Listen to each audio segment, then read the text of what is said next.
قسمتي دا ده چې ماشوم 2 کالو ته ورسو خو بیا ولا دروغ ولیکو عمر ولا ولیکو 4.5 کاله یعنی د ماشوم بیخي داغه چې ایجوکیشن لیول د کم پوینټ شروع کیږي موږ په دروغ باندې ولا غړکو ټول داسې کوو کنه چې ماشوم کله هغه سبق وای الکه 100 کالو عمر دی 2 کاله یاره 4.5 کاله ولا ولیکا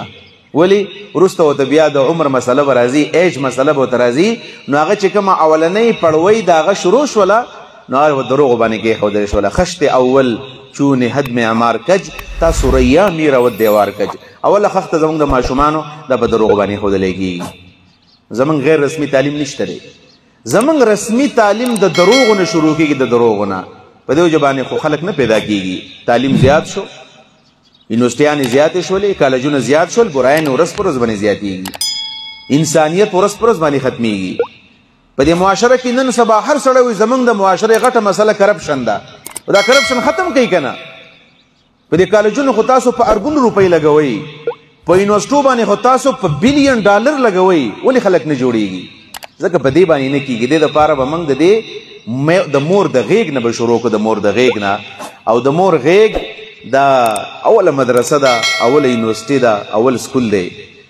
زه خبره کوم هغه ده چې د مور غیګ به د تعلیم اداره وي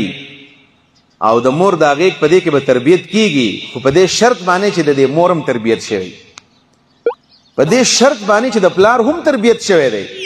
دا خو نشي کېدلی کنه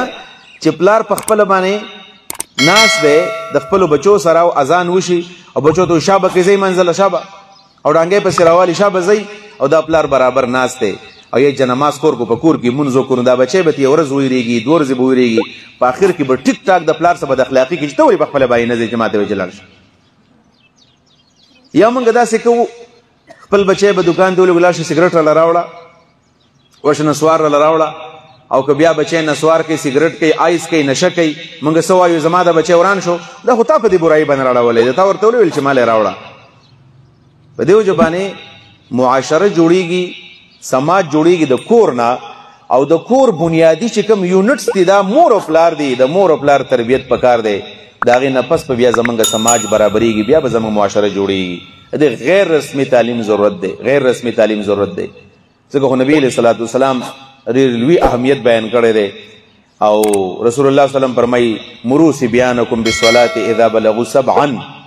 واضربوهم بها اذا بلغوا 10 چې کله د ماشوم د 2 کالو شو نو بیا ورته بچیا مونږ کوه ځکه دا 2 کال چې دی دا 2 کال دا غیر رسمي وخت په دې 2 کالو کې ماشوم تا جوړ کړی دی اوس بچیا منزل زنه دا منزل زی او په دې 2 کالو کې د بچی تربیت صحیح نه شوي چرته بیا چرته هم دا بچی نه جوړیږي دا مونږ نه کوي او چې لسو کالو ته ورسېږو د مونږ نه کوو نو بیا ووهه د دې مور او پلارو د تعلیم د تربیت دومره اثر وي په امریکا کې یو ښځه او خاوند دا ښځه او خاوند دواړه د سپید فامو یعنی مور هم سپینه ښځه ده او پلار هم سپین سړی دی امریکا کې 2 قسمه خلک اوسېږي څه توریان دي او څه سپین دي دا سپید فام او دا سیاه فام مستقل هلته 2 قسمه خاندانونه دي دا مور او پلار دواړه سپید فام دي چې کله د واده وکړو د واده نه پس بچی وشو بچی اتفاق دا و چې هغه بچی تور پیدا شو څنګه چې دا حبش دغه شان تور پیدا شو وی پلار ویل چېرې دا بچی زما نه دی زما د ښځې چېرته خیانت کړی دی او دا بچی زما نه دی پیدا یعنې په دې ښځه باندې یو قسم الزام د بدعملۍ ولګو داسې اسلامي معاشره خو نه ده چې خلک به راځي په کاڼو باندې به ولي یا د قذف سزا به ورته میلاویږي خو هغه چې کله خبره عدالت ته لاړله او عدالت کله د دواړو خبرې واورېدلې ښځه ورته وایي چې زه هم د دې خپل خاوند ښځه یم او د خپل خاوند نه مې دا بچی راوړی دی خاون وای چې زه د دې خبرې نه ځکه منکر یم چې زه سپین یم زما مور او پلار سپین دي څنګه زما تور بچی پیدا شو دا زه نه منم نو هغه چې کوم جان مجانو فیصلې نه شو کولی نو په هغه وخت کې یو دا نفسیاتو ماهر ولا راوستو نفسیاتو ماهر چې تاسو دا ښځه او خاون واورئ هغه چې کله واورېدل نو په اورېدو کې هم داسې څه په سمج کې رانغلل چاره چاته غلطي ده او چاته نه ده وایي هغه چې کوم نفسیاتي ماهر و وایي هغه ورته ویل چې تاسو ما دې په کومه کمره کې چې ستاسو دا ماشوم شوی دی هغه کمرې ته ما بوځئ وایي هغه نفسیاتي ماهر چې د کمرې ته راغی وایي چې تاسو دې کمرې ته ما نه راباسئ زه ورته ګورم ویې کتل وایي ستاسو د سملاستو ځای کوم دی دا ځای دی ستاسو د خوراک ځای کوم دی دا ځای دی دا ټول هر څه چې وکتل وای دې دا کم چې د دوی دا بیډ دی او کم چې دا بستره دی ته مخامخ یو تصویر لګېدلی دی په امریکا کې پخوا څوک تیر شوی دی هغه تور دی د هغې تصویر لګېدلی دی خلک چې د چا سم مینه کوي د هغه تصویران په کور کې لګوي ګناه ده نه به لګوو موږ دا که عالم دی او که غیر عالم دی د هېڅ چا تصویر لګول نه دي په کار اگر چې په دې سکولونو کې خو لازم ده د اقبال او د محمد علي جناح صاحب تصویر به لګوي د دې ضرورت نشته به داسې کمرو کې مونځ هم بیا نه کېږي او بعضې خو مجبوریانې دي خو زه هم په کور کې خو څه مجبوري نشته دی چې په کور کې په تیره کې موږ تصویران لګوو نو هغه چې کله وکتل تصویر دا څوک دی ویل دا د امریکې پخوا څوک تیر شوی دی او موږ د هغه نه ډېر متاثر یو بس ویل ستاسو مسله حل شوله او پلار ته ویل دا ستا بچی دی دا تور بچی هم ستا دی ویل ځکه چې تاسو دا نظر چې کله ماښام سملاستی هم نظر پرې تصویر لګېدو او چې کله سهار را پاسېدی هم اول نظر پرې تصویر لګېدلی دی د دې تصویر نه تاسو نقش اخیستی دی نقش د دې تصویر اثرات ستاسو په ذهن مرتب شوي دي او هغه بیا اعصابو ته منتقل شوي دي او هغه د انسان نطفې ته منتقل شوي دي بیا